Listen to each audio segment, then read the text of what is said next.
Madame et messieurs, bonjour et bienvenue sur ce plateau qui est une émission spéciale consacrée à la rage au Bénin.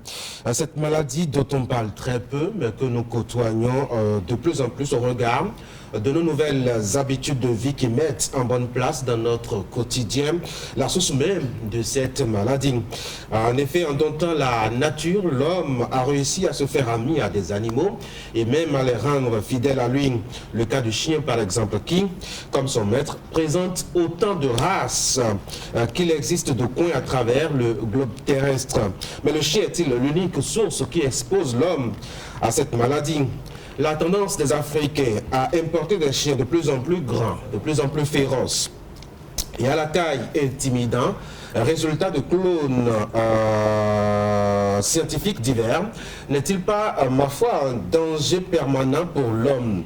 Quelles dispositions il existe au Bénin et sous nos cieux donc qui protègent les citoyens de ces canidés importés? Autant de questions qui méritent d'être posées actuellement au regard de l'actualité récente dans le département du Zou où des chiens enragés ont fait dégâts et ont obligé l'autorité préfectorale à prendre des mesures spéciales à cet effet. Alors, pour explorer la thématique, j'ai réuni autour de cette table plusieurs profils et spécialités intervenant dans le champ de la préservation de la santé humaine face à la rage. Il y a, et je vais commencer par ma droite, Dr Winnock Goudjon, directeur départemental de la santé au niveau du département du Zou. Docteur, bonjour. Bonjour Tanguy. Merci beaucoup d'avoir accepté notre invitation et surtout de partager un moment de discussion avec nous autour donc, de ce plateau.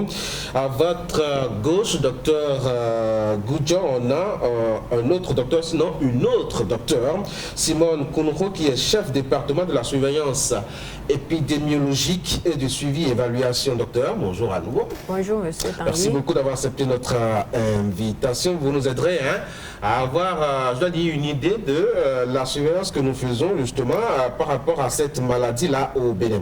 Je vais passer maintenant à ma gauche. Ça va être avec d'abord Dr Espérance Bonté, épouse Nata. Madame Nata, bonjour. Bonjour Tanguy. Est-ce que je dois rappeler que vous êtes coordonnatrice du programme sectoriel de lutte contre le sida, la tuberculose, le paludisme, les hépatites, les IST et les épidémies du ministère des enseignements maternels et primaires. Vous vous occupez de toutes les maladies, visiblement. Merci beaucoup d'avoir accepté notre invitation, de partager votre expérience et vos connaissances avec nous sur ce plateau en cette occasion. Et puis notre dernier invité autour donc de cette table de discussion, Dr Victor Alanoton, chef service santé animale au niveau du ministère de l'Agriculture, de l'Élevage et de la Pêche, monsieur le chef service santé animale. Bonjour. Bonjour, cher Tanguy. Bienvenue sur mon plateau. Merci beaucoup. Nous avons pour tenir ces échanges environ 90 minutes avec un public qui va d'ailleurs nous accompagner, comme vous le découvrez bien, sur votre écran. Je rappelle que nous aurons aussi d'ailleurs des éléments témoins que vous aurez à suivre pour montrer un peu l'état des lieux de la rage au Bénin, ce que les populations qui ont été rencontrées pensent de cette maladie et comment est-ce qu'elles la côtoient. Justement, parlant d'éléments, je vais vous proposer de suivre cette réalisation faite à l'occasion de l'organisation donc de cette émission sur la rage au Bénin. Alors, quelle est la physionomie que cette maladie présente? Voici l'élément enquête réalisée à ce propos. La rage, oui, c'est une maladie que les chiens contractent souvent et par ce biais-là contaminent les êtres humains quand ils les mordent. Selon les estimations de l'Organisation mondiale de la santé, avec la rage, nous avons un décès toutes les 10 minutes en Afrique. Bien que la rage soit inscrite parmi les zoonoses à déclaration obligatoire, elle reste une maladie négligée dans notre pays.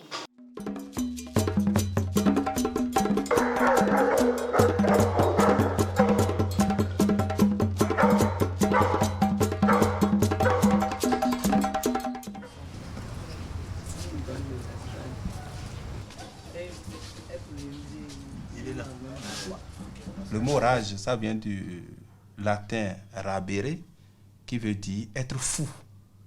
Ceci simplement à cause des manifestations cliniques en phase terminale du sujet atteint ou de l'animal atteint. Il est régulièrement vacciné. La première disposition, c'est déjà de vacciner son chien. De le vacciner et puis de le suivre. C'est pourquoi tous les ans, il faut renouveler le vaccin du chien. La lutte contre la rage passe par la vaccination des animaux. Et c'est le vétérinaire qui vaccine. La première chose à faire, que les propriétaires d'animaux connaissent l'existence du vétérinaire. Que le vétérinaire aussi se fasse connaître.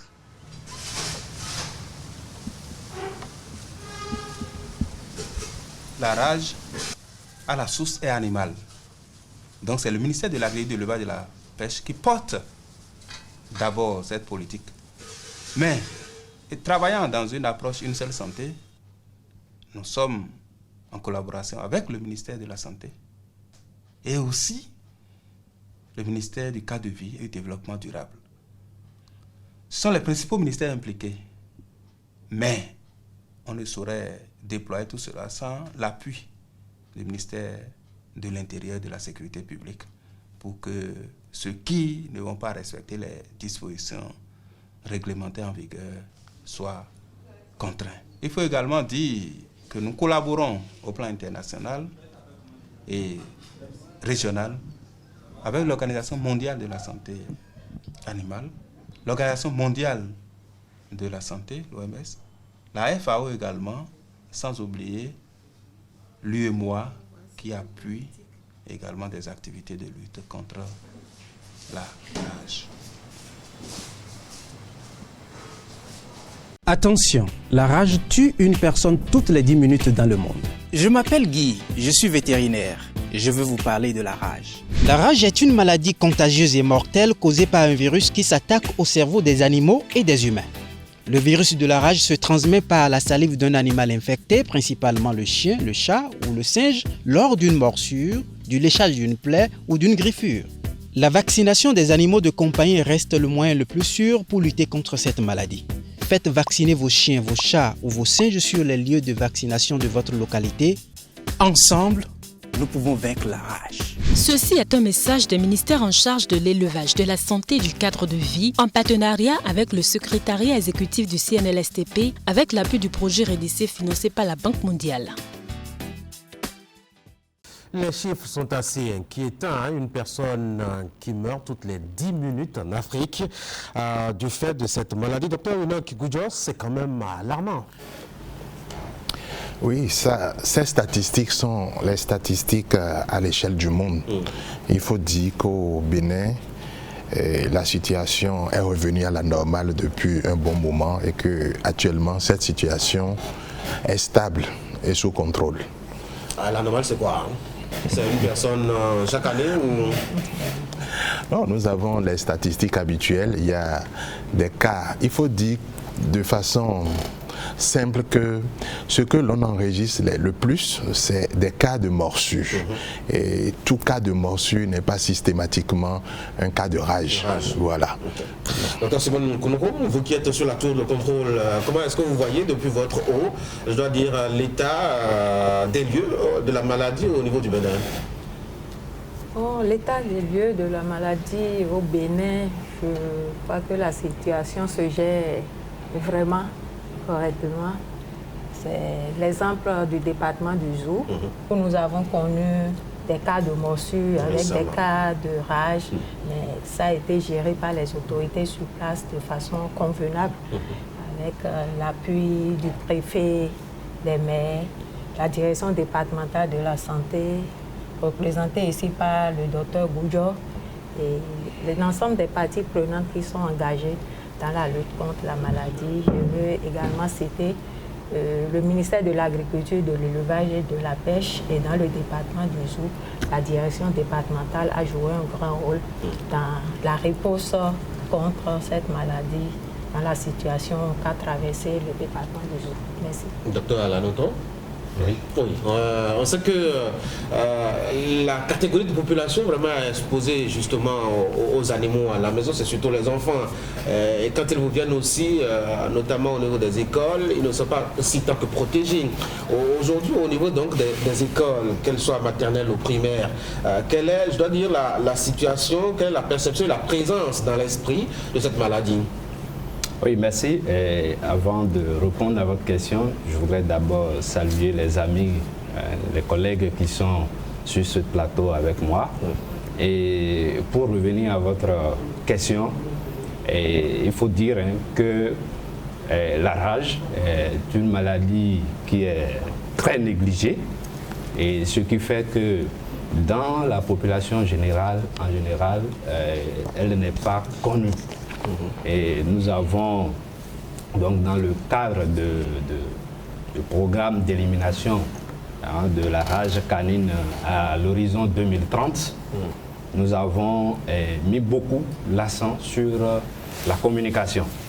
Et dans ce sens, nous avons disons, fait des activités dans le sens de la sensibilisation des enfants au niveau des écoles. Surtout, les directeurs et les directrices d'école ont été formés à la problématique, et ensuite, ça a été relayé au niveau des enfants. Surtout que, vous savez, comme vous l'avez dit, ce sont les enfants qui sont les cibles de la rage. Dans les statistiques, généralement, ce sont des enfants de moins de 15 ans qui sont les victimes. Donc, nous sommes en train de déployer vraiment de vastes campagnes de sensibilisation au niveau des enfants pour que la perception puisse changer. Après, je vous écoute, j'ai l'impression que l'examen, l'étude, la maîtrise, la connaissance de la rage n'est pas vraiment enseigné en tant qu'élément, je dois dire, d'enseignement dans les salles de classe, mais que vous limitez seulement à la sensibilisation. Alors que je me rappelle très bien que quand j'étais encore au cours primaire, on nous parlait de la rage et justement de ces sources, doit-on dire. Madame Nata, véritablement, est-ce que nos curricula de formation ont fait une place justement à l'enseignement de cette maladie? Merci Tanguy. C'est vrai qu'on évoque la question de la rage, mais à travers le vaccin, et dans la situation d'apprentissage 5, au niveau de l'éducation scientifique et technologique. Mais ce n'est pas approfondi. Ce n'est pas approfondi. C'est pourquoi ces sensibilisations sont venues à point pour renforcer la capacité au niveau des enseignants qui, à leur tour, sensibilisent leurs apprenants. Voilà la campagne qui a été menée au cours de... On a tout fait de dire que la maladie n'est pas suffisamment connue. Alors vous vous êtes engagé dans une sensibilisation aujourd'hui. Quand vous allez au contact des populations et que vous discutez avec elles, vous avez l'impression vraiment qu'elles découvrent la maladie, qu'elles ne la connaissent vraiment pas? Monsieur le directeur départemental. Oui, Tanguy, il faut juste dire que ce n'est pas une maladie courante. En tout cas, pas au Bénin. C'est vrai qu'il y a des cas de morsures, mais il n'y a pas assez de cas de rage de sorte que chaque Béninois puisse à un moment ou un autre se confronter de façon manifeste à un cas de rage. Et donc c'est au moment où nous avons connu la crise que nous avons entretenu les populations sur cette maladie. Et l'observation globale est qu'il y a une frange de la population qui connaît cette maladie, mais il y a une partie qui ne connaît pas. Voilà. Oui, je voudrais contribuer à ce que le directeur départemental vient de dire. Pour dire, en fait, c'est la rage, elle est une maladie tropicale non maîtrisée. Et comme vous avez vu dans l'élément qui est passé, et les statistiques, on dit chaque 10 minutes, on a un décès de la rage. Et vous avez posé la question, qu'en est-il au Bénin? Et effectivement, on pourrait transposer cette statistique vers le Bénin. Pourquoi? Tout simplement parce que la population, ne connaissant pas donc cette maladie, ne déclare pas et ne vont pas au centre de santé. Et pour eux, pour elles plutôt, c'est toujours un mythe. La population continue de penser que la morsure d'un chien, par exemple, est liée à la sorcellerie. Donc autour de cette, voilà, autour donc de ce mythe, les gens ne se portent pas systématiquement vers les centres de santé qui captent l'information pour se soigner. Donc on a un problème aujourd'hui de sous-notification des cas de rage dans notre pays. Donc ça c'est très important Est-ce que ce n'est pas une faiblesse du système sanitaire chez nous? La question de politique publique en matière de santé publique, est-ce que cela fait place véritablement à la rage aujourd'hui, docteur? Merci.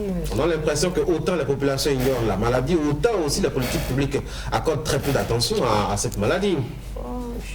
Monsieur Tanguy, je peux avouer que la situation a quand même véritablement changé. Parce que de plus en plus, il y a de communication autour de la maladie pour vraiment sensibiliser, comme l'a dit le docteur Victor, pour sensibiliser la population. Est-ce que ce n'est pas à partir de ce que nous avons vécu dans le zoo qu'on s'est enfin réveillé pour dire, mais tiens, ça peut... Non, je ne pense pas. Peut-être que ça n'a pas... ça ne se passait pas comme aujourd'hui. Mais il y a quand même toujours une communication autour de la maladie. Vu que notre système a retenu la rage comme une maladie prioritaire et c'est sous surveillance et c'est une maladie à déclaration obligatoire. Donc, il y a une surveillance de la maladie et dans le secteur santé humaine que dans la santé animale. Il y a une surveillance qui est organisée autour de cette maladie et les cas sont déclarés. Les cas déclarés sont pris en charge, en griffe, je dis, les cas déclarés sont pris en charge. Mais les cas de morsure également, il existe le protocole de prise en charge de ces cas et de morsure de chiens au niveau des formations sanitaires. Et les acteurs du système sont quand même formés sur ce protocole. Et puisque nous avons quand même fait une supervision récemment au cours de l'année 2023, une supervision conjointe CNLSTP, direction de l'élevage, qui s'est penchée sur la question et nous avons pu constater au niveau des formations sanitaires que les protocoles existaient et donc... On en viendra tout à l'heure à la prise en charge du point de vue coût, puisqu'il y a un acteur qui a quand même relevé dans l'élément témoin que nous avons suivi que les soins sont assez difficiles d'accès au regard donc, du coût. Docteur Nata, est-ce que quand vous voyez un peu la sensibilisation que vous aviez entreprise à l'endroit des apprenants, vous pensez que le message passe véritablement auprès des enfants? Est-ce qu'ils assimilent, est-ce qu'ils comprennent le danger qu'il y a à côtoyer, que ce soit un chien ou un chat, puisque c'est eux qui réclament d'ailleurs de plus en plus maintenant d'avoir un chien ou un chat à la maison? Oui, Tanguy, il faut dire que les enfants ont beaucoup apprécié cette sensibilisation parce qu'ils ne savaient pas que c'était un danger public que d'avoir un chien avec eux. Donc ça a été vraiment une sorte de coup qu'on a envoyé. Et tous, ils sont allés dans leur domicile sensibiliser leur père. Et même certains parents d'élèves nous ont approchés pour mieux comprendre. Ah oui? Pour savoir, mais qu'est-ce qu'on dit des chiens, que les enfants sont venus à la maison, leur parler de rage. Est-ce que tous les chiens qui sont dans la maison sont enragés? Tout ça, on leur a expliqué que non, c'est les chiens qui sont malades qui ont la rage. Et il faut éviter qu'ils tombent malades à travers la vaccination, on doit le faire de façon préventive. Donc, c'est pour dire qu'il y a eu vraiment un déclic au niveau de tous les apprenants et même des enseignants qui ont reçu cette formation. Parce que ce n'était pas gagné à l'avance. On savait qu'il y avait un vaccin anti-rabique qu'on nous disait, mais en réalité, on ne comprenait pas le bien fondé de cette formation. Voilà. Je reviens à vous. Le coût, est-ce que c'est vraiment accessible aujourd'hui, la prise en charge? Quelqu'un qui est mordu par un chien qui court vers le centre de santé, est-ce qu'il est sûr de pouvoir débourser ce que vous lui diriez? Merci, monsieur Tanguy. Le coût, certes, c'est élevé, mais ce n'est pas sur place qu'il faut débourser les 100 000 dont... C'est pas sur le champ. C'est pas sur le champ, c'est une prise en charge sur une période donnée, mais le premier contact au centre de santé, il y a un coût. Et comme il a présenté tout à l'heure, ça va faire autour de 27 000 d'emblée. C'est trop élevé, certes, mais la santé n'a pas de prix comme on aime le dire. Il faut dire que le coût dépend aussi de la source d'approvisionnement. Donc, si l'on va s'approvisionner en officine classique, il est évident que ça revienne un peu plus cher. Mais lorsqu'on ne s'approvisionne pas le circuit étatique, lorsque c'est les formations sanitaires qui vont s'approvisionner à la SOBAP, qui est une société affiliée, liée au ministère de la Santé, le coût revient beaucoup moins cher. Ça revient beaucoup moins cher, de moitié carrément. Et il faut dire que dans l'épisode du zoo, il y avait eu des dispositions d'accompagnement qui ont permis à ce que les populations qui n'étaient pas en mesure d'acheter les produits puissent quand même avoir accès à travers des subventions. Allez, on va faire un rappel des faits rapidement, puisque vous êtes directeur départemental du zoo, de la santé. On sait que des cas récents ont été enregistrés à ce niveau. Qu'est-ce qui s'est passé réellement? Ce qui s'est passé dans le zoo, c'est, comme l'a dit mon collègue Dr Kounoho, que le système de santé dispose d'un sous-système de surveillance épidémiologique. Et ce système a également une composante communautaire qui implique les élus locaux, les leaders d'opinion, les maires et autres, à sa tête le préfet, que je salue d'ailleurs, M. Firmin Couton. C'est par son truchement qu'on a découvert qu'il y a eu le tout premier cas.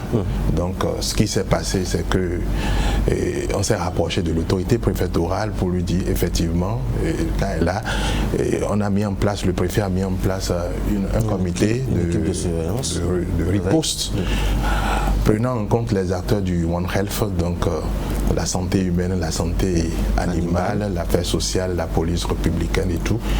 Et cette équipe s'est donc portée sur le terrain pour faire une investigation autour du cas et il s'est avéré que c'était effectivement un cas de... Et les gens nous ont beaucoup inquiétés, on a dit que c'est au-delà de ce seul cas et qu'il y a beaucoup de malades qu'on a identifiés. C'est le cas de démarrage, c'est comme ça on a découvert le premier cas, mais après il y a eu d'autres cas. Au total, 4 cas ont été formellement notifiés comme étant cas de rage manifeste, et comme on l'a vu dans l'élément tout à l'heure, et malheureusement ces 4 cas-là sont décédés. Déjà. Mais il faut dire que pendant la période, ce qui a été alarmant, c'est pas le nombre de cas de rage, c'est peut-être le nombre de cas de morsures, parce que courant mai-juin 2023, et sur la période critique, on a enregistré environ 250 cas de morsures. Dans le département. Et y avait-il une commune Oui, bien sûr. C'était autour d'Abomey, Boycon et Djidja. Donc, c'est d'ailleurs la zone du département où il y a le plus de chiens, parce que les populations utilisent ces animaux non seulement comme animaux de compagnie, mais également comme pour les accompagner dans les activités de chasse. Voilà, donc il y a beaucoup de chiens. On a enregistré beaucoup de cas de morsure, mais on a enregistré 4 cas de rage. Voilà. Donc il y a eu toute la prise en charge préventive qui a permis à ce que tous ces cas de morsure ne se soient pas convertis en cas de rage. Alors du coup, on s'est engagé dans une sensibilisation accrue, c'est bien cela. Je veux bien savoir quel est le message que vous leur passez souvent quand vous rencontrez que la population soit adulte ou enfant. Qu'est-ce que vous leur dites? Commençons par les enfants déjà, docteur Alanoto. Qu'est-ce que vous dites aux enfants? Attention, méfiez-vous de vos chiens, de vos chats, de tous ces animaux qui vous entourent. Ne les approchez plus. Quel est le message que vous leur passez? Merci beaucoup. Avant de répondre à votre question, je voudrais rapidement revenir sur une question liée à la politique que l'État déploie en matière donc, de lutte contre la rage au Bénin. Il faut dire que depuis 2017, le pays dispose d'un plan national stratégique d'élimination de la rage à l'horizon 2030. Et ce plan prévoit la surveillance, la vaccination, la sensibilisation et la communication autour de la problématique. Et c'est dans ce sens-là, dans la rubrique communication, que nous avons ciblé les enfants comme étant des cibles parce que, comme je le disais, ce sont les enfants qui sont les plus mordus, mais également ce sont les enfants qui amènent les chiens à la vaccination. Donc ils sont des cibles très importantes à sensibiliser et éduquer. Et donc les messages qu'on passe à ces enfants, c'est essentiellement les comportements à risque qu'il faut éviter. Par exemple, lorsque vous êtes un enfant et sur votre chemin d'école, si vous rencontrez par exemple un chien errant, il faut éviter de ne pas courir, il faut éviter de ne pas prendre un bâton pour l'agresser. Donc ce sont des messages qu'on adresse aux enfants pour qu'ils se préparent au comportement à risque. Oui, mais ça c'est quand l'enfant est face à un chien qui n'est pas le sien. Madame Nota, quand c'est son propre chien, quand est-ce qu'il sait que le chien est enragé et qu'il faut s'en méfier? Comment est-ce que vous faites? Qu'est-ce que vous leur dites? On leur dit que quand le chien commence par fuir l'eau, ça veut dire qu'il y a un problème. D'abord, quand le chien change d'habitude, alors qu'il était très très doux au départ, mais quand il commence par être un peu agressif, qui a les yeux hagards, réservé, ne s'approche pas trop et fuit l'eau surtout, on dit de se méfier et de vite interpeller ses parents pour que les vétérinaires viennent voir ce chien. Donc les enfants, on leur dit en même temps de rappeler à leurs parents qu'ils doivent faire vacciner tous les animaux de compagnie, que sont les chats, les singes et les chiens qu'ils ont à domicile. Parce que parfois les parents sont négligents, mais quand on passe le message aux apprenants, c'est vite relayé et ils tiennent à cela et ils font tout pour que leur vœu soit satisfait. Parce qu'on a vu des enfants revenir nous dire après la sensibilisation que tous les chiens ont été vaccinés. Vous voyez, ça veut dire que le message est porté. Le même message à l'endroit des adultes aussi, ou bien ils ont un message singulier? Les adultes, je pense qu'on doit passer le message surtout sur la vaccination des animaux de compagnie, comme l'a cité Dr Nata, chiens, chats et singes que nous avons habituellement à domicile. Et certains traitent également leurs chiens de façon exceptionnelle. Donc, ils doivent pouvoir également éviter les situations de léchage de muqueuses ou de plaies qui existent sur la peau. Quand tu sais que tu as une lésion sur ton corps, tu dois pouvoir éviter de s'approcher du chien si tu avais l'habitude de jouer avec le chien. Dès qu'il y a une porte d'entrée, tu dois te méfier du chien. Je ne dis pas que le chien est malade, mais c'est déjà des signes avant-coureurs peut-être. Il faut éviter. Et insister sur la question de vaccination. Et c'est chaque année qu'on doit vacciner les animaux de compagnie. Docteur Alanoto, vous aviez évoqué tout à l'heure la politique à l'horizon 2030. On en est où là? Oui, en matière donc de la politique d'élimination, c'est d'abord la surveillance. Nous avons mis l'accent sur la surveillance de cette maladie-là parce que depuis 2001, le pays dispose d'un réseau de surveillance épidémiologique qui surveille donc les maladies et qui capte tout ce qui est alerte. Quand il y a par exemple des cas de morsure dans une commune, nous avons un dispositif qui est composé des agents de contrôle des produits animaux qui sont au niveau des communes et qui relaient ces informations-là vers le niveau départemental et puis du niveau départemental vers le niveau national. Encore que pour rendre ces informations plus rapidement disponibles, nous avons mis en place un système informatisé de notification en temps réel. Donc aujourd'hui, dans une commune X, lorsqu'on a un cas de morsure de chien, très rapidement, le cas peut être suivi et puis identifié au niveau donc, national. Et cela n'a pas suffi. On a déployé sur près de 2 mois la surveillance active sur cette maladie, en impliquant les vétérinaires privés, et c'est l'occasion de les saluer. Ils ont fait un travail formidable en faisant donc des prélèvements de têtes de chiens qui sont envoyés au laboratoire pour pouvoir mesurer la prévalence donc de cette maladie au niveau de notre pays. En plus de ça, c'est la question de la vaccination. Voilà. Nous sommes aujourd'hui à notre 3e édition de campagne de vaccination de masse sur cette maladie-là. Ouais, mais quels sont les effets justement de toutes ces actions-là sur l'état des lieux de la maladie, docteur Goudjo? On a l'impression que l'État s'est bien armé pour faire face à cette maladie, mais on se surprend de découvrir que dans le zoo, il y a quand même des situations comme ça qui ont pu échapper à la vigilance de l'État. Quels sont les impacts de ces différentes politiques-là sur le recul de cette maladie? L'impact est manifeste, ce d'autant plus que on enregistre depuis de moins en moins de cas de morsures. Et on n'a plus de cas de rage depuis environ 7 mois du tout. Et c'est la preuve que toutes ces politiques ont eu d'impact. Et comme l'a dit les panélistes avec moi, suite à la campagne de la vaccination, je crois que la grande majorité des chiens ont été vaccinés. Et c'est ça qui est le gage de l'élimination de la rage. Est-ce qu'on devrait commencer à s'inquiéter ou s'inquiéter plutôt de cet état de fait que, certainement vous aviez remarqué avec moi, nous avons tendance maintenant à importer des chiens, à les cloner, des chiens clonés avec des races différentes. On veut avoir le chien le plus géant de la planète, le plus géant du quartier. On est très fiers de son chien.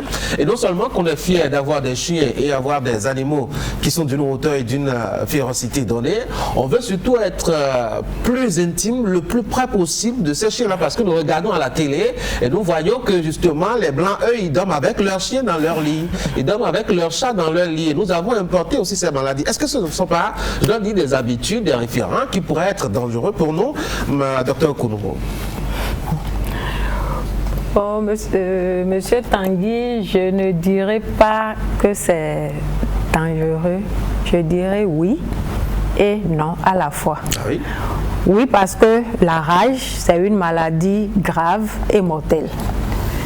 Mais quand le sujet se retrouve dans une situation de morsure par les animaux, quand la bonne conduite est tenue, il n'y a pas de risque que la victime développe la maladie. Mais je peux aussi dire que tout à l'heure, il y a beaucoup plus de sensibilisation aujourd'hui par rapport à la maladie. Il y a un plan stratégique d'élimination de la maladie qui est mis en œuvre. L'État investit dans la communication sur les risques de la maladie et nous avons l'appui des partenaires comme l'a cité Dr Victor, l'OMS, la FAO, la Banque mondiale à travers le projet REDIC. Donc la lutte, la réponse est permanente, la surveillance est permanente. Donc les adultes, s'ils sont sensibilisés à la bonne conduite en face d'une situation de morsure ou de léchage de muqueuse, il n'y a pas de risque, il n'y a pas à s'inquiéter en réalité. D'être si proche de ces animaux. Docteur Nathan? Oui, Tanguy, pour moi, l'essentiel, c'est surtout de prévenir la maladie. Il faut un suivi régulier de ces animaux dans les vaccinations. C'est surtout ça le préalable à tout. Le reste n'engage que celui qui a son Il n'y a pas animal. donc une phobie à nourrir par rapport à ces animaux en réalité. Docteur? Non, de mon point de vue, lorsque on veut avoir des contacts étroits avec un animal de compagnie, je crois que c'est des appréhensions personnelles. Mais il faut s'assurer que cet animal-là ne va pas vous transmettre des maladies que vous ne souhaitez pas, en l'occurrence la rage. Donc il est donc nécessaire que cet animal soit suivi. Donc ce n'est pas le suivi essentiellement pour ce qui concerne la rage, mais c'est le suivi de façon globale. Il faut que cet animal soit entretenu du point de vue hygiène et tout. Voilà. On reviendra sur les attitudes les bonnes, en tout cas pour se préserver, se prévenir de cette maladie et toujours rester ami à ces animaux de compagnie, surtout qu'on a remarqué qu'on est de plus en plus attaché maintenant à ces animaux. J'ai suivi une scène sur Internet l'année dernière où la mort d'un chien a provoqué comme je dois dire, c'est pas moi, un supplice moral dans une famille, comme si c'était vraiment un élément de la famille, un membre de la famille qui était décédé. Évidemment, c'était un animal de compagnie et donc avec qui on a passé un certain nombre d'années, ça peut se comprendre qu'on ait ce genre d'émotions. Et surtout beaucoup d'émotions quand on sait que la maladie, quand elle attaque une personne proche, elle peut provoquer sa mort. D'ailleurs, même un citoyen béninois en a été victime, son parent a été mordu par un chien, ils s'en sont pas rendus compte, lui-même pensait, la victime, que c'était un envoûtement, une question de sorcellerie, il n'a pas déclaré et conséquence, il est décidé par la suite. Je propose qu'on retourne à la régie pour écouter justement le témoignage de cet homme-là. Il a une intervention en fond, on va revenir résumer cela après, on va suivre d'abord.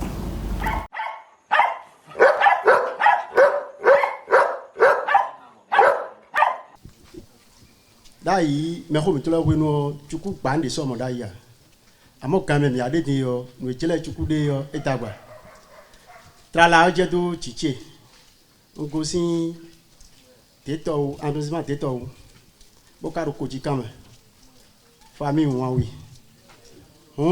me na ko chiru po e kan le odu be no lo won wi Félix e we kan le odu yo Kalion était au le chodu a do yebo e wa kan to kuto be do kan ne so no mi bo kan do mi yo kan na ku no gbo kan le kujo ayo ho e kujo ayo ho yo e so ke na bo do mi me de bonu mi so be o sun de jia kan le wa no fe ablo na isuza atonpo enepo moyo na o ti wa be na me ti kan le odon e gbagba dandu wa mi bi dalisa be yi ho me yo eja dosuji o ntega ba da dosu e ne mi amblogo nu mi he mi azan fo mele yo mi san ni wa pra ite to ko yo e do ke kanlin du ipon ayeji ye montre etum bodo kanlin du ipon ayeji mi me e ma dona mi me de ke ana mi do ke kanlin de kundu mi pon ho ede so ya kenu bodo kanlin do po akhadu mi e nka ho mi ti o khadu mi o e kan do mi ka do kan le kun atogbe o no kan le kun togbe o ene o ya ji e ti no ba sin ye avo no ju boni awun ni le boni do se sin gba sin o e sojo ni o si ono kun ade do si ono kun atomi on conversin boni do a conversin me chila mi bona du mi o aso du ore goton on do du kun wa on si dua mi amo le bi de me yo a no gbodo ere me kan e patato nu ene lenu le yo ije bodo mi gbon ko le neji bodo mi ni no so ni nugbo amejo e amasi no so ni kaka wa no nene ni egbe u mede ko ha mede lo to ko me ka bi kan du mede e mo a mi me no biton le o mi no akonton bo wa ko de be ku e wa ku yo ka le de mesedo o su ene o atinke gbo mi gbo nu e so do mo ko kan ko nu bi gbo yo e wa iblo bo mi so dodo mere de wa so ne me kan de yin me setu wa so ne mi lo mi na to ku tonu ye egbe bodo ni kuta so bo mere de po mi me de po mayeme mi de bo ne wa mi maye wa no ne si wa mi a eteron fon na zana wa eteron fon na zanu nu mo ko to wa to hwe bodo ai to yen fi o tu bodo ale ko ma hwe bo he na sa fon na no lo mi no pon me lo mi so a mi gan yo evi mi ta o mi to ku tonu mi.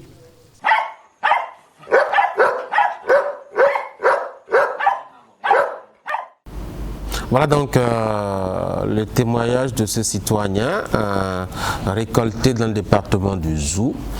où justement son parent a été victime de la morsure d'un chien.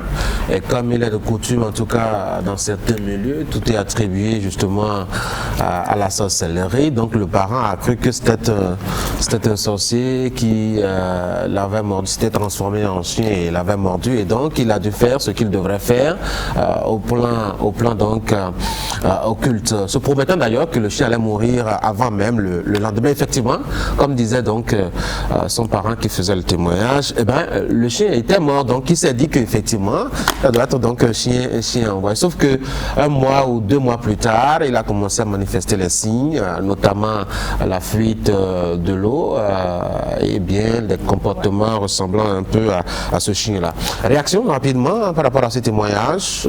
Oui, docteur. Oui, monsieur Tanguy, lorsqu'on écoute un témoignage pareil, c'est que c'est assez frustrant.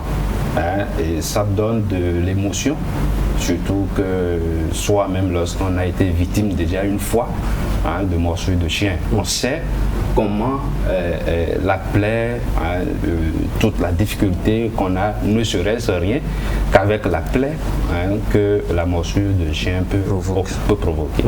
Maintenant, l'autre aspect, c'est que la rage, une fois que c'est déclaré, elle est mortelle. Et puis c'est comme un accident de route. Vous vous levez un matin, un chien vous attaque, et puis soit les semaines qui suivent ou bien les mois qui suivent, vous mourrez. Donc c'est vraiment une maladie à prendre avec toute la rigueur et toute la précaution qu'il faut. Madame, docteur, oui, Madame Nata.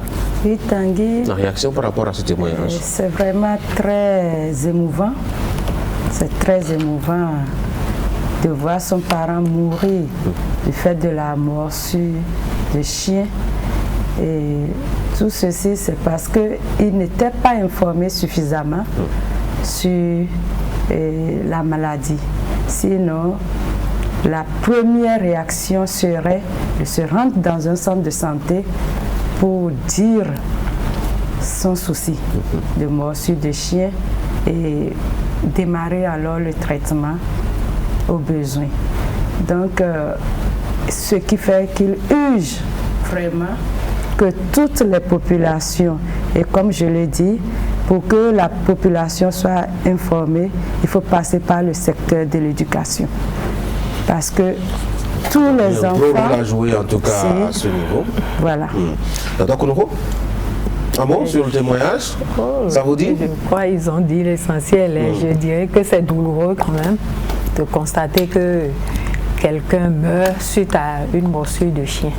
Parce que c'est tellement banal. Morsure de chien, la réaction systématique, c'est d'aller au centre de santé pour une évaluation des risques et la prise en charge en conséquence. Et la personne est sauvée.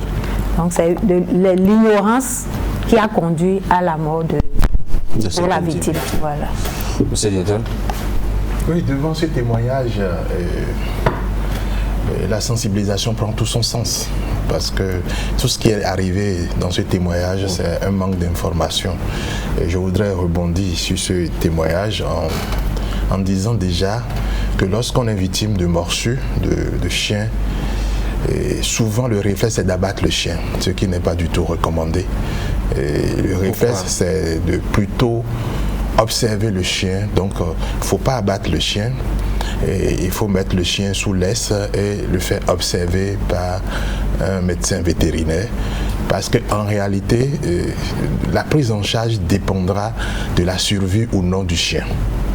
Lorsque le chien finit par mourir, ça conforte que le chien était effectivement enragé. Donc ce chien qui est mort, c'est la preuve que ce chien était effectivement enragé.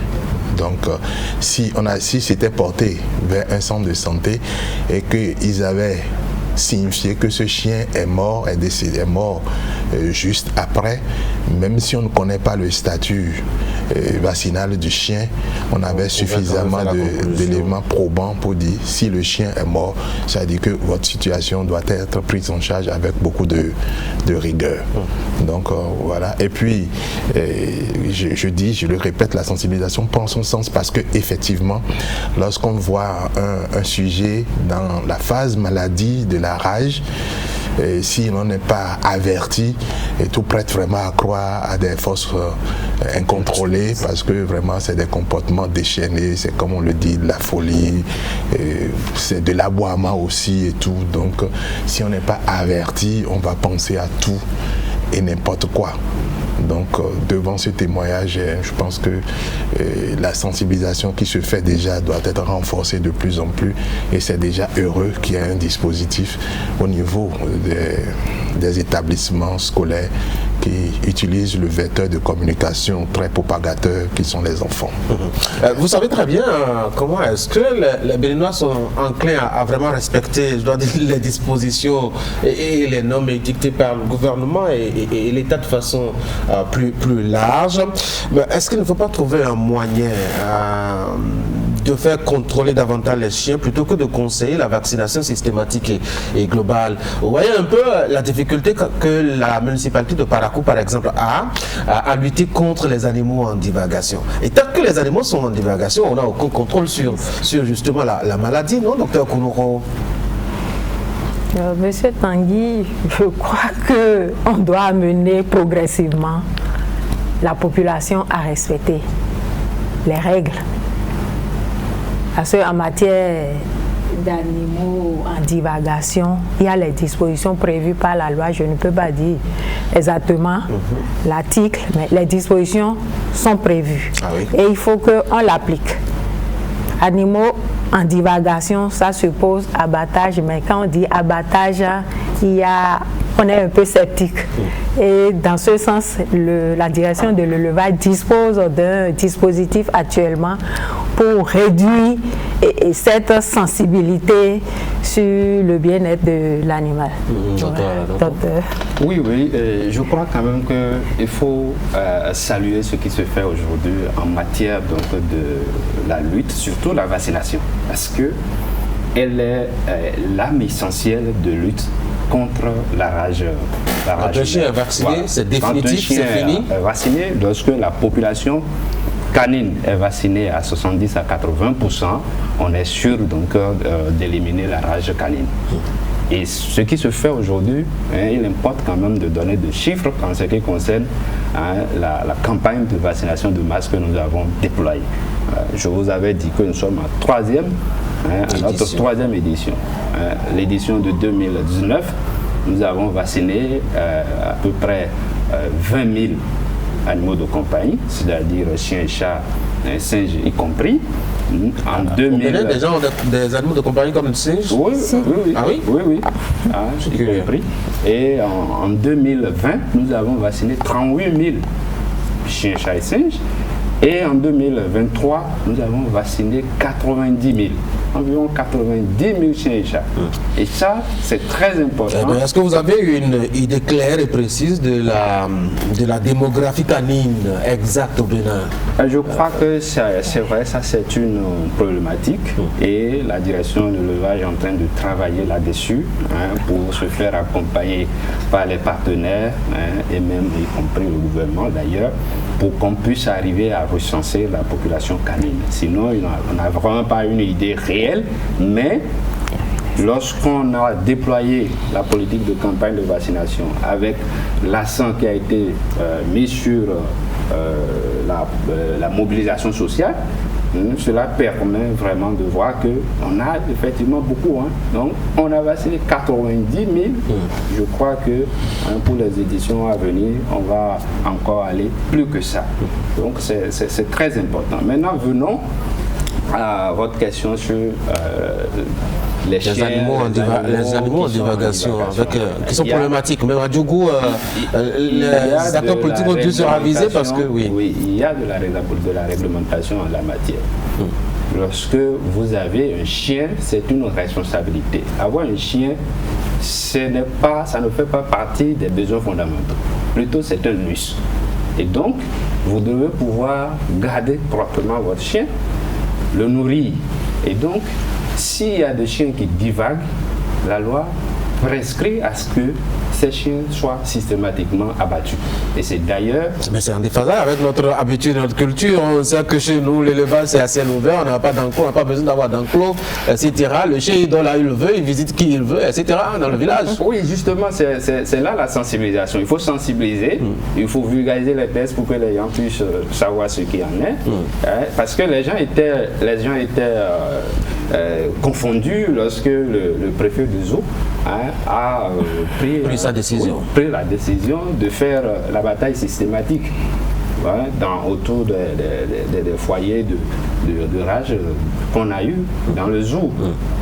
Et la pertinence de cette décision, c'est que c'est pour éviter qu'il y ait la propagation du virus.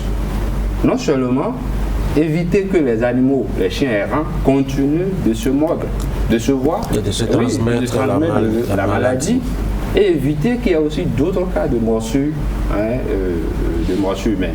Donc c'est très important de savoir que lorsque vous avez un animal et que vous ne regardez pas, la loi dit, quand l'animal est en divagation, systématiquement, c'est considéré comme un animal à abattre.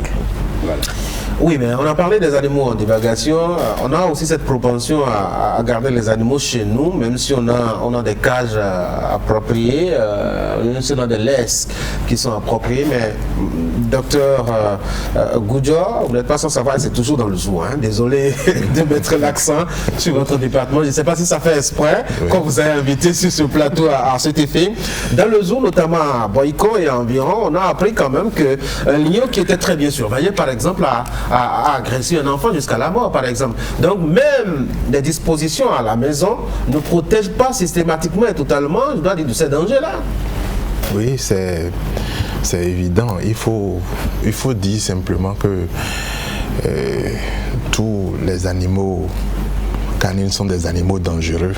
Ils peuvent devenir dangereux, même si on a l'impression de les avoir domestiqués. Il y a toujours l'instinct sauvage qui est caché quelque part et qui peut se révéler à tout moment.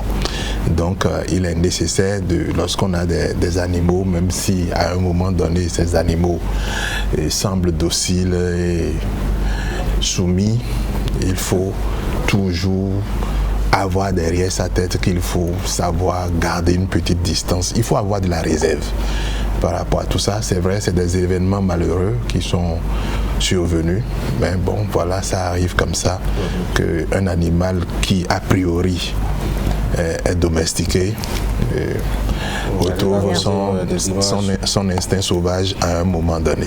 Donc on va ajouter quelque chose? C'est bon. Ça peut aller? Allez, on va revenir à l'affaire de sensibilisation pour voir un peu si vous avez limité l'action de sensibilisation entre vous seulement. J'ai deux types d'acteurs sur ce plateau. J'ai ceux qui sont du domaine de la santé et ceux qui sont du domaine de l'éducation. J'ai l'impression que les organisations de la société civile ne vous intéressent pas et que vous êtes bien dans un cercle où, bon, le message est bien connu et vous faites votre sensibilisation. C'est bien cela, Madame Madinata? Comment vous mobilisez les gens autour de vous pour vous accompagner, pour vous appuyer? Je crois, sauf erreur de ma part, que ça doit être la première émission qu'on organise à ce propos sur Canal 3, par exemple, depuis qu'on a commencé à parler de rage. Oui, et docteur Tanguy, il faut dire que il y a les secrétaires généraux parmi les enseignants et des directeurs d'école. Les secrétaires généraux de syndicats? Oui, de syndicats parmi les enseignants. Mais surtout, c'est la vue que nous voyons, sinon l'avenir de cette sensibilisation, c'est que ces directeurs que nous avons formés puissent relayer l'information à travers leurs unités pédagogiques. Ils ont des creusets dans lesquels ils partagent les formations reçues. Et l'un des creusets forts, c'est l'unité pédagogique. Et dès que c'est planifié, et au niveau des inspecteurs qui les encadrent, il y a d'abord un briefing entre les directeurs et les responsables d'unité pédagogique. Et eux, à leur tour, avec les enseignants de pôle, ils relaient les informations. Ainsi, sur le plan national, tout le monde est formé en tout cas dans le cercle éducatif. Oui, et à leur tour, ils vont relayer cette information au niveau des apprenants. Et il faut dire que c'est au niveau du cours moyen première année, le CME, qu'on dit souvent, où cette leçon est étudiée. Donc, et avant, on ne fait pas allusion. Ni après. Ni après. Et c'était par rapport à la vaccination.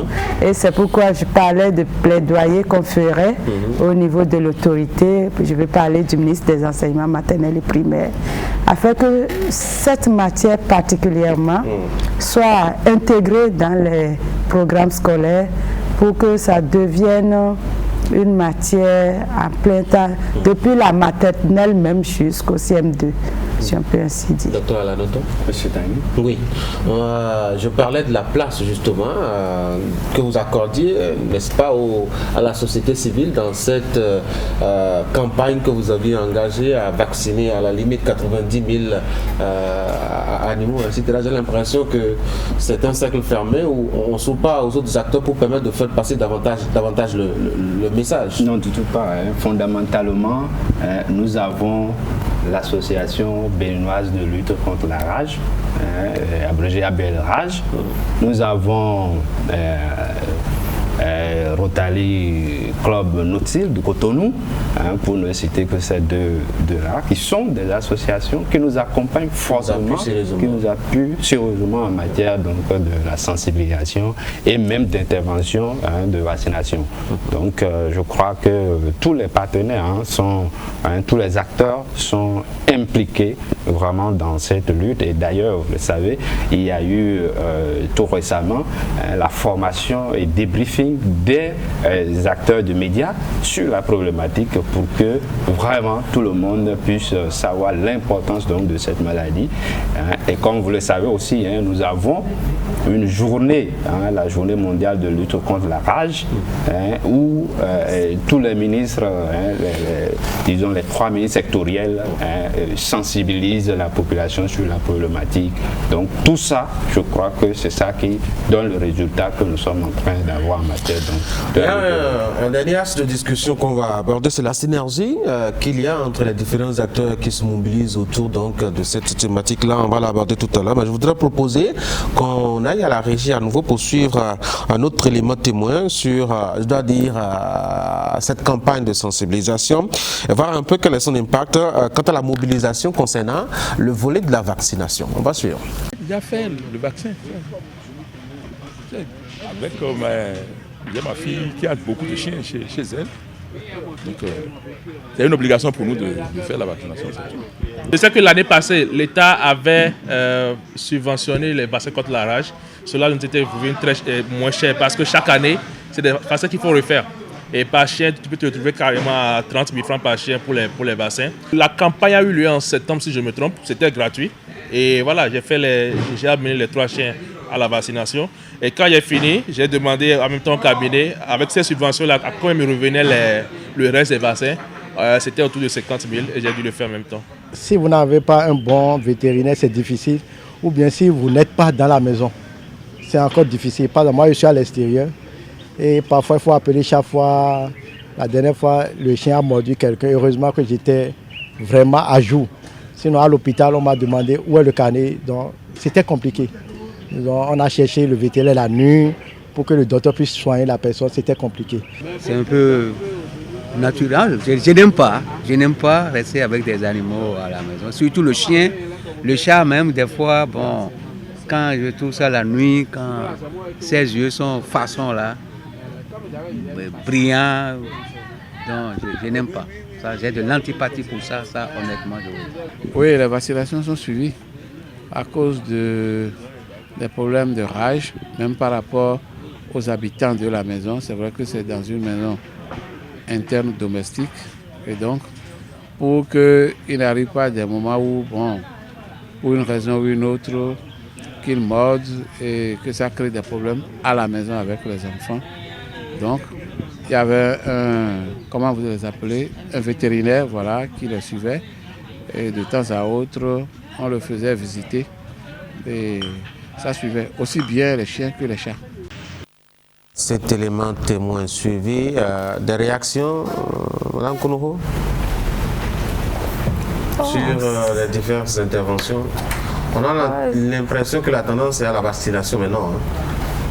Oui, c'est bien ça, Docteur Victor a insisté là-dessus plusieurs fois et a même précisé la couverture à partir de laquelle on peut éliminer la rage. 80% de la race canine vaccinée contre la rage permettra d'éliminer la maladie. Donc c'est important d'insister chaque fois, toutes les fois, sur la vaccination des animaux de compagnie contre la rage. Docteur Alanoto. Oui, il faut saluer l'effort de notre gouvernement à travers l'appui de l'Organisation mondiale de la santé animale, qui on a mobilisé 103 000 doses de vaccins pour les animaux de compagnie. Et c'est cela qui a permis de subventionner et revoir le prix, disons le coût de vaccination à la baisse, comme l'élément l'a dit. Sinon, s'il faut présenter un chien dans un cabinet vétérinaire privé, par exemple, le coût c'est autour de 6 000 francs. Ça revient autour de 6 000 francs par animal. Mais là, nous avons, grâce à cet appui de vaccin, nous avons ramené le prix à 500 francs. Donc la campagne de vaccination que nous avons effectuée, le coût était à 500 francs pour l'éleveur et par chien. Et donc c'est ça d'ailleurs pour la vaccination. D'où nous vient ce chiffre proposé par un des témoins qui a parlé de 30 000 francs CFA tout à l'heure et de 50 000 francs CFA. Comment ça s'arrange? Non, je crois peut-être qu'il est en train de parler peut-être d'un chien qu'il a amené ordinairement à un cabinet, dans un cabinet vétérinaire. S'il l'amène bien évidemment dans un cabinet vétérinaire, il y a d'abord la consultation, il y a d'abord tout ce qui est d'autres éléments, tout soin qui est fait, et donc forcément peut-être c'est cette facture que lui il est en train de lire. Sinon, que pour le vaccin. Que pour le vaccin. Je pense que c'est pas pour la vaccination contre la rage seule. Voilà. Parce que quand tu amènes ton chien ou le chat vers le vétérinaire, il y a un paquet.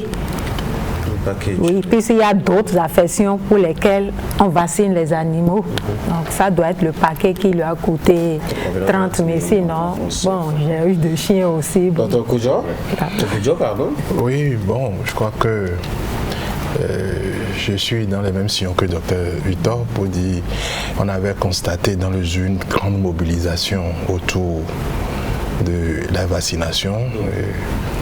Je prends que les populations avaient compris qu'il était nécessaire d'aller faire vacciner les chiens. Les gens sont sortis massivement et le coût c'était quasiment gratuit parce que de 6 000 francs à 500 francs, je crois que ce n'est plus une réduction, c'est un don.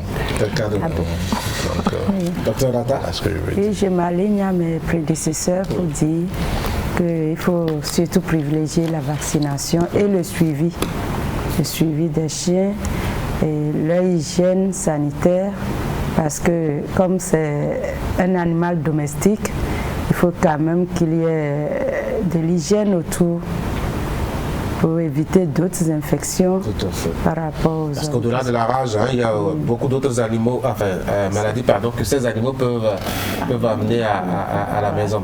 Mesdames et messieurs, on va maintenant donner la parole au public qui a fait le déplacement, qui a suivi quand même les échanges jusque-là. Ce sont des gens qui sont impliqués un peu dans l'opération de sensibilisation au plan national engagée par les différents acteurs invités autour de cette table. On va commencer déjà par le public à ma droite. Monsieur, vous avez votre micro. Vous voudrez bien vous présenter puisque vous aviez été aussi mêlé à la campagne de sensibilisation. Présentez-vous s'il vous plaît. Et merci beaucoup, monsieur Tanguy. Ici c'est monsieur Baboudo Valentin. Je suis le directeur de l'école primaire publique de Saint-Ocouf. C'est ça. Je représente tout le complexe. Ici. Donc effectivement, nous avons été formés.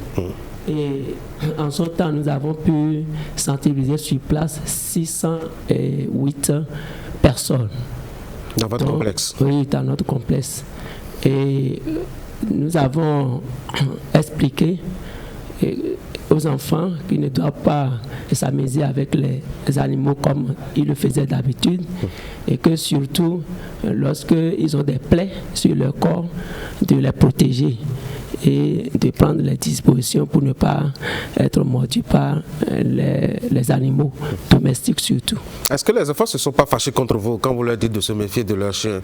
C'est leurs chiens, c'est leurs amis? Et nous avons bien expliqué, ils ont compris qu'on s'amuse avec les animaux, mais il faut être prudent. C'est ça. Puisque nous ne savons pas si l'animal est enragé ou pas. Donc, il faut se méfier et surtout se renseigner autour de soi pour savoir si, par exemple, il y a des chiens dans le quartier autour de la maison, est-ce qu'ils sont vaccinés ou pas. Donc, ils ont bien compris. Ils ont bien compris. Ils ne se sont pas fâchés contre vous. Pas du tout. Passez le micro à votre gauche, à madame. Madame, bonjour. Présentez-vous, s'il vous plaît. Monsieur Tanguy. Ici, vous avez madame Anani Clarette Elvie, épouse au Rompé et directrice de l'EPP Révier Zongossi. C'est ça. Je viens d'un complexe également. Et comme l'a dit le directeur, le projet est rédigé et nous a formés entre-temps sur cette maladie, la rage. Et moi, mon rôle en ce temps, ça a été de sensibiliser les apprenants, le personnel, le bureau un peu, y compris les vendeuses de l'école en ce temps. Et au total, j'avais eu à sensibiliser 995 personnes. De votre établissement? Oui, du complexe. Et en retour, j'ai eu à demander aux apprenants de relayer l'information dans leur maison. Et à travers ce travail, je pense que nombreux ménages ont été sensibilisés également. Et la confirmation que j'ai eue est que certains parents s'étaient rapprochés de moi pour avoir plus d'éclaircissement sur la conduite à tenir face à ces animaux domestiques. Vous n'avez pas eu de difficulté à faire la sensibilisation? Il n'y a pas eu d'obstacle? Non, pas du tout, puisque le projet rédigé nous a eu à former comme cela se doit. Ils nous ont bien outillés. Donc j'étais bien imprégné sur la question. C'était passionnant? Oui. Ou c'était distrayant? Non, c'était passionnant. Puisque moi-même j'aimais ces animaux. J'avais déjà des animaux domestiques, plus précisément les chiens. Vous en avez toujours, non? Oui, toujours. Ils sont tous vaccinés, je présume? Bien vaccinés. D'accord. Passez le micro à monsieur pour qu'il se présente aussi. Merci, monsieur Tanguy. Moi, c'est Justin Lodonou, inspecteur de l'enseignement du premier degré. Actuellement, j'occupe la fonction de chef de commission scolaire d'Abomey-Calavi 1. Abomey-Calavi 1, ça fait l'ensemble des écoles maternelles et primaires des arrondissements de Calavi Centre et d'Akasato. Ok. Merci. Alors, donc vous aussi avez été impliqué dans la campagne de sensibilisation. Exactement. Et ça ne vous a pas trop coûté de temps là, quand on sait que vous êtes suffisamment chargé pour parcourir l'ensemble de ces établissements en une semaine? Effectivement, l'objectif plutôt n'est pas de parcourir ces écoles en une semaine, mais d'assurer quand même la formation, l'encadrement et le suivi des enseignants dans ce qu'ils font dans les écoles. Et c'est justement à ce titre que nous apprécions l'implication des enseignants et des élèves dans la sensibilisation sur cette maladie qu'est la rage. Et je pense que cette sensibilisation va porter ses fruits étant donné qu'on est en train d'atteindre un large public qui va être au fait de cette question de la rage et de l'entretien des animaux domestiques. Est-ce que vous aviez eu une idée de la réceptivité au niveau des enseignants quand vous leur parlez? Bien sûr, les enseignants sont bien ouverts et bien intéressés par cette question. Nous pouvons déjà dire qu'au niveau du primaire, au CM1 surtout, la rage est une maladie qui est déjà abordée dans la classe de CM1, comme on dit. En classe de CM1, dans la situation d'apprentissage numéro 5, où on parlait des vaccins. Et c'est à juste titre qu'on doit faire un clin d'œil vers le vaccin antirabique. Et c'est à ce titre-là qu'on a parlé de la rage. Et je pense que notre objectif aussi, surtout, consiste à atteindre, comme je le disais tout à l'heure, un large public. Et là, les enseignants, nous ferons en sorte qu'ils soient suffisamment informés, puisque le nombre de communes atteint maintenant par le programme, c'est 25. Il va falloir que les 77 soient intéressés, soient impliqués. Et là, c'est un plaidoyer que nous allons adresser à notre ministère pour que dans les thèmes d'unité pédagogique, et lorsqu'on parle d'unité pédagogique, c'est un regroupement d'écoles où l'on aborde des questions pédagogiques et même administratives. Et là, on va essayer d'aborder ce thème-là dans ces unités pédagogiques. Et ça va atteindre un large public ou bien le grand nombre d'enseignants pour qu'ils puissent aussi donner ces informations-là aux enfants. Et des enfants, on ira vers les parents. Est-ce que les enseignants ne se plaignent pas du temps de travail, du temps scolaire, puisque justement c'est tellement rigoureux et là-bas, comme c'est des enfants aussi, c'est difficile à contrôler. Si vous en ajoutez un peu plus, ça va être compliqué, non? Est-ce qu'ils ne s'en plaignent pas? Ce n'est pas une nouvelle matière qu'on crée, ce n'est pas un nouveau domaine qu'on est en train d'exiger d'eux. C'est déjà existant, c'est existant déjà dans les programmes d'études. Et donc, pour les unités pédagogiques, par exemple, ce sont les enseignants eux-mêmes qui proposent des thèmes de formation. Et ces thèmes font l'objet d'une validation au niveau central et qui nous est envoyée par la suite. Et c'est à nous d'organiser, de préparer les modules de formation et de réunir les enseignants et de leur administrer ces modules-là. Et je pense que quand le module est administré, l'enseignant est outillé pour faire la démultiplication après. C'est ça. Merci beaucoup. Merci pour toutes ces informations. Je vais aller vers la rangée de ma gauche. Commencez par, c'est pas à qui remettre le micro, à vous, d'accord? Vous allez partager avec nous, présentez-vous d'abord et partager avec nous, ma foi, vos expériences dans le domaine de la sensibilisation actuellement en cours. Merci beaucoup Tanguy, mon nom c'est Jean Zounchegwe. Je suis directeur à l'EPP Wedo Adjagbo B. C'est dans l'arrondissement de Wedo. C'est ça. Et dans Calavi, Aboumé-Calavi, la commune d'Aboumé-Calavi. C'est ça. Comment ça se passe, la sensibilisation? Je pense que notre rôle c'est d'informer la communauté sur l'agent causal, les symptômes, les modes de transmission et les moyens de prévention de cette maladie, la rage. Et nous avons plus mis l'accent sur l'aspect prévention. Parce que déjà, quand on nous avait formé le 26 septembre 2023, le 28 c'était la journée mondiale de lutte contre la rage. Là, nous avons fait une sensibilisation de masse à l'EPP Wedo Centre, qui est devant l'arrondissement là. Et comment ça s'est passé? Il y avait beaucoup d'acteurs là. Les vendeuses de l'école, les enseignants, le bureau de l'association des parents d'élèves avait été en une assemblée générale dont nous avons profité pour sensibiliser toute cette masse. Les apprenants également étaient là. Et je m'étais fait accompagner par la conseillère pédagogique, Madame Kounou Hortense, qui est actuellement la CP de la zone numéro 1 de Calavi 4. Alors, on ne s'est pas arrêté à ce niveau. Nous avons continué cette sensibilisation dans notre école, à Wedo Adjagbo.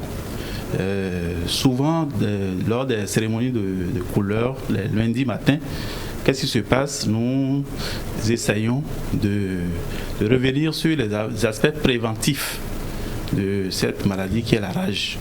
Et à cet effet, nous avons impacté 976 comment on appelle, apprenants, y compris les enseignants également. On ne s'est pas arrêté à ce niveau également. Nous avons essayé de démultiplier cette sensibilisation dans les unités pédagogiques.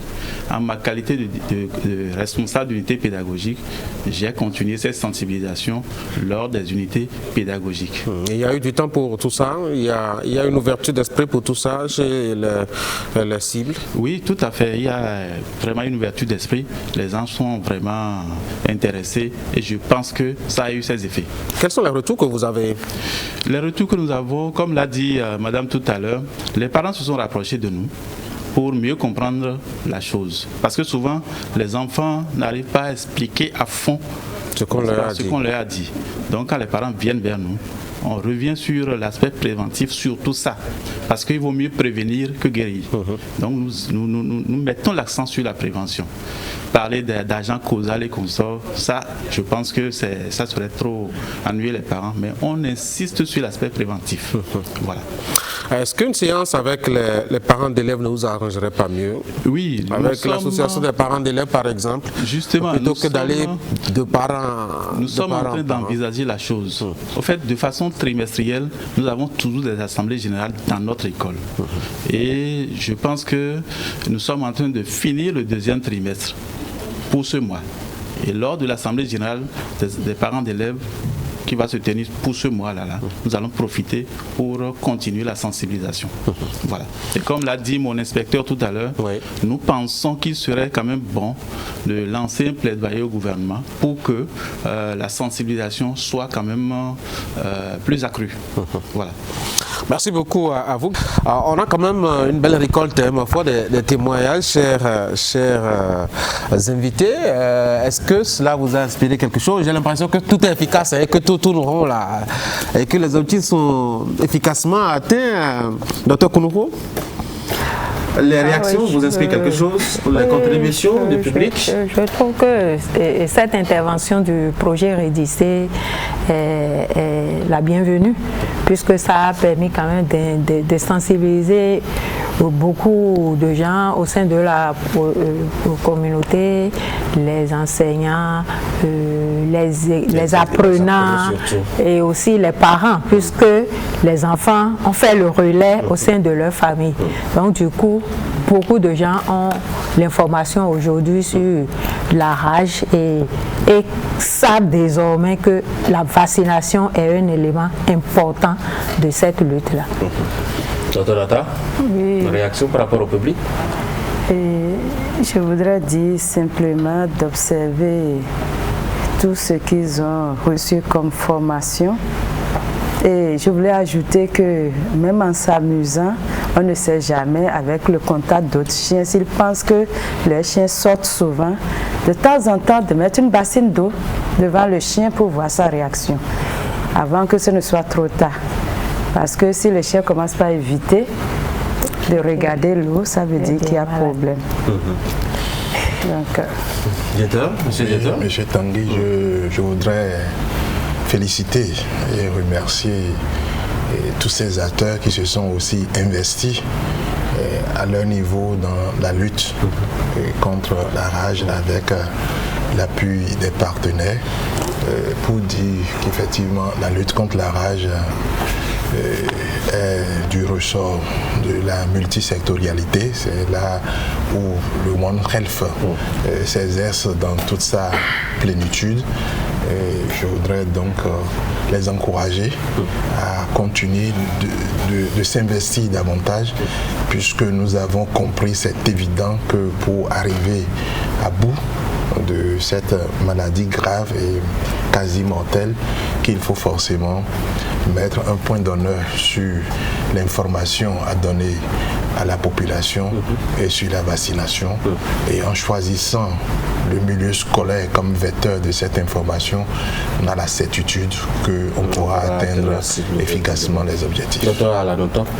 Oui, le ministère de l'Agriculture, de l'Élevage et de la Pêche, à travers ma voix, salue les acteurs du ministère de l'Enseignement pour ce rôle déterminant qu'ils jouent dans l'implémentation et dans la lutte contre la rage au Bénin. Parce que prendre des enfants comme cible, vraiment, ça fait partie des choses que auparavant, on n'avait pas pensé vraiment à ça. Et grâce au projet Rédissé, aujourd'hui, on a compris davantage que en impliquant ces acteurs, dans le cadre de One Health, comme le directeur l'a dit, je crois que fondamentalement, on va encore beaucoup plus avoir des résultats plus probants. On a constaté quand même que c'est en tout cas un engagement multi-acteur, multi-secteur. Mais est-ce que vous parlez? Est-ce que vous échangez? Mais chacun a son chronogramme dans son petit coin. Monsieur le directeur? Non, pas du tout. La riposte au niveau du département du Zou n'aurait pas été efficace si chacun restait dans son coin. Ok. Il faut déjà dire, je le dis, je répète, Je remercie le préfet du département du Zou qui a pris les devants très rapidement parce que en termes de multisectorialité, il faut bien que le lead soit sous l'autorité préfectorale. Donc le préfet a pris, pas arrêté, a convoqué, a constitué un comité de riposte. Ce comité a eu un chronogramme bien déterminé. Donc il y a des interventions synergiques et il y a des sessions de rencontres, de bilan et de redéfinition des priorités, des interventions à faire très rapidement, des personnes qui seraient impliquées. Et vous l'avez dit à l'entame de cette séance qu'il y a eu des abattages des chiens. Ce n'est pas des agents de santé qui iront abattre les chiens. Voilà, donc il y avait la santé humaine, la santé animale, il y avait la police républicaine, il y avait les sapeurs-pompiers, il y avait les affaires sociales également, parce qu'il était question également de prendre en charge les aspects sociaux. Il y a eu des gens qui ont perdu un papa et tout cela, donc c'était important, la multisectorialité. Donc on se parle et à l'échelle départementale, il existe également la CAD, qui est la conférence administrative départementale qui réunit tous les chefs services déconcentrés, y compris donc les chefs services One Health. Et du coup, donc, s'il y a une problématique qui implique plusieurs secteurs, c'est déposé sur la table et on en débat. Donc on se parle vraiment. Merci. Oh, comme a dit le directeur, la riposte contre la rage répond parfaitement à l'approche une seule santé. Dans mon intervention tout à l'heure, j'avais souligné qu'il y avait la santé humaine, la santé animale, la santé environnementale à travers le ministère du cadre de vie et des transports chargé du développement durable. On a le ministère des Affaires sociales et de la microfinance. Dr Goudio a précisé tout à l'heure son intervention dans le cadre de la prise en charge, l'appui psychologique, le volet social. Il y a la police républicaine qui est intervenue dans la riposte au niveau du département du Zou. Je voudrais également préciser que lors de la journée mondiale de lutte contre la rage dont a parlé un des intervenants tout à l'heure, le lancement de cette journée en 2023 a été co-présidé par les 3 ministres du One Health, ministère de la Santé, ministère de l'Agriculture, de l'Élevage et de la Pêche et le ministre de cadre de vie et des Transports chargé du développement durable. Et également aujourd'hui, il y a un document en cours d'élaboration pour qu'il y ait une harmonie dans cette riposte contre les épidémies en général, pas uniquement la rage, mais pour voilà.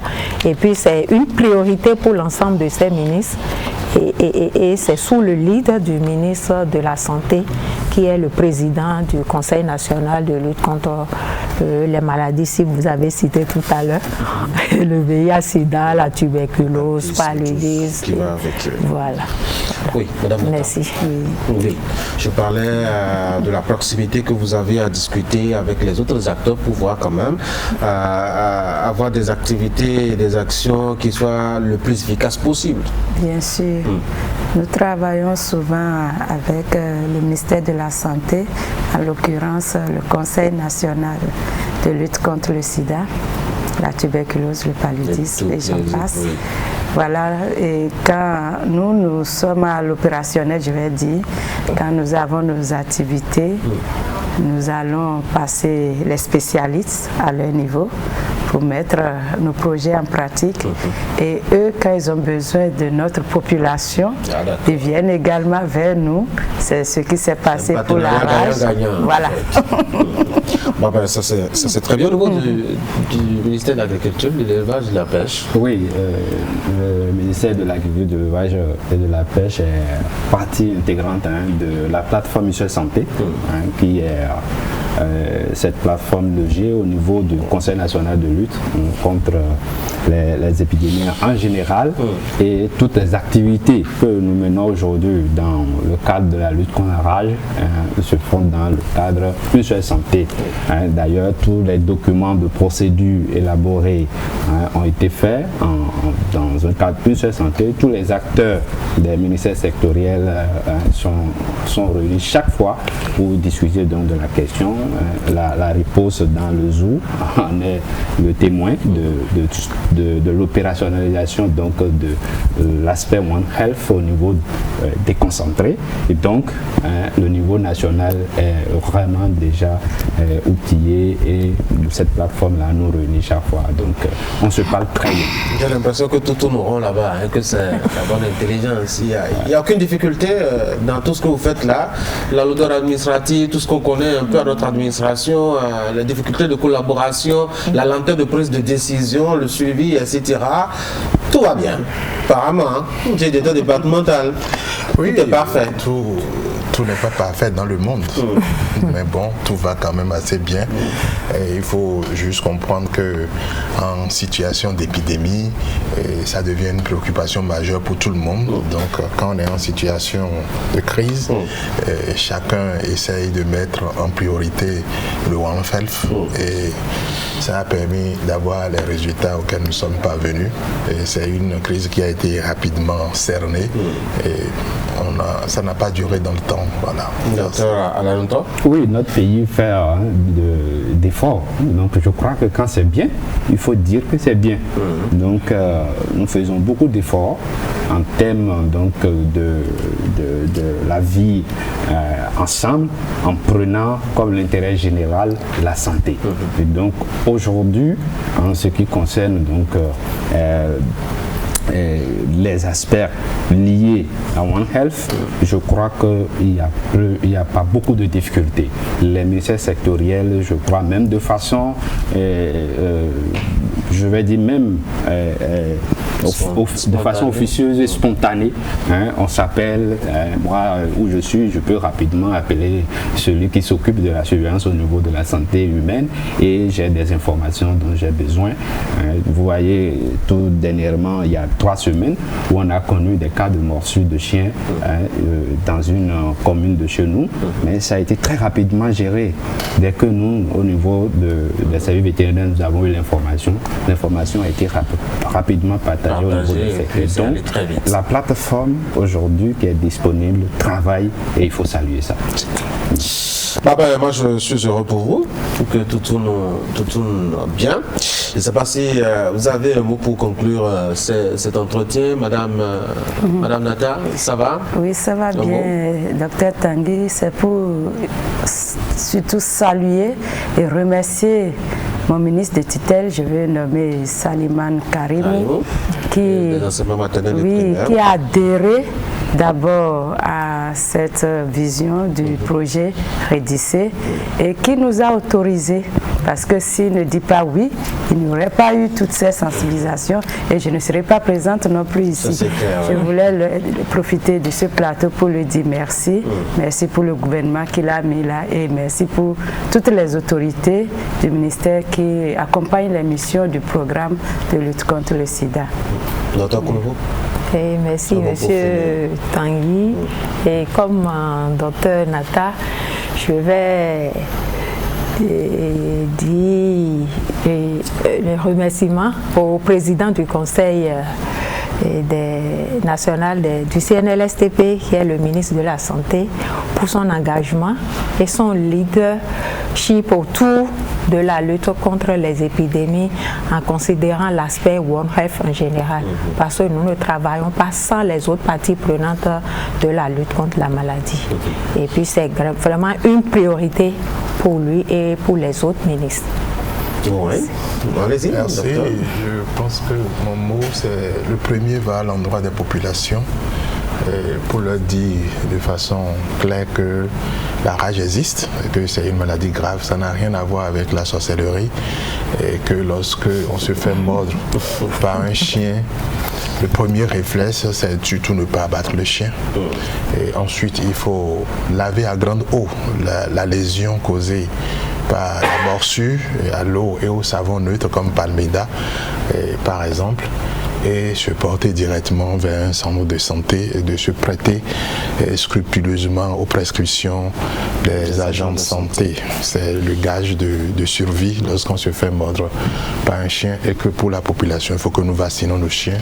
Je voudrais remercier le gouvernement et le ministre de la Santé qui nous ont vraiment soutenus au moment où nous étions en train de gérer cette épidémie, notamment par la mise à disposition prompte des intrants de lutte, en l'occurrence les vaccins. Et comme je l'ai dit, ces vaccins ont été rapidement mis à disposition et ça a permis de soigner beaucoup de cas, comme je l'avais annoncé à l'entame. On a eu plus de 250 cas de morsures, mais nous n'avons eu que 4 cas de rage qui décèdent presque toujours. Donc c'est dit qu'il y a quand même beaucoup de gens qui se sont fait mordre mais qui n'ont pas présenté les symptômes de grave, et ça c'est grâce à l'effort du ministre de la Santé et du gouvernement. Voilà ce que j'ai à dire. Oui, au-delà de l'appel du TDS à la population sur la vaccination, je voudrais rassurer la population pour dire que les services vétérinaires disposent aujourd'hui du dispositif donc, de neutralisation des animaux dangereux. Donc aujourd'hui, s'il y a un lion qui s'échappe de son abri, nous avons la possibilité de rapidement neutraliser. Déconcentrer comme ça voilà, sur l'ensemble du territoire national. Et ces structures, ce dispositif au niveau national et qui peut être rapidement déployé. Voilà. Donc ils peuvent être très rassurés par rapport aux animaux dangereux. On peut tous élever des lions, des hommes. Voilà. Donc, mais toutefois, la garde des animaux est sujette à des tests. Ou de être autorisé, il y a des règles et des dispositifs dans ce sens-là.